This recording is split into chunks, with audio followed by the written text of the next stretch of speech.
শ্রীমদ্ভাগবতম প্রথম স্কন্দ নবমোধ্যায় শ্লোক 43।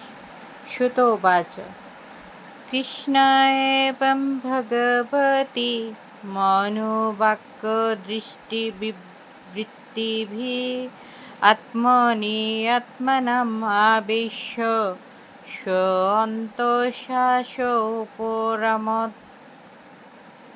অনুবাদ: সুত গোস্বামী বললেন, এইভাবে ভীষ্মদেব তার মন, বাক্য ও চক্ষু প্রভৃতি ইন্দ্রিয়বৃত্তি দ্বারা তার চেতনাকে পরমাত্মা ভগবান শ্রীকৃষ্ণে আবিষ্ট করে শেষ নিঃশ্বাস ত্যাগ করলেন।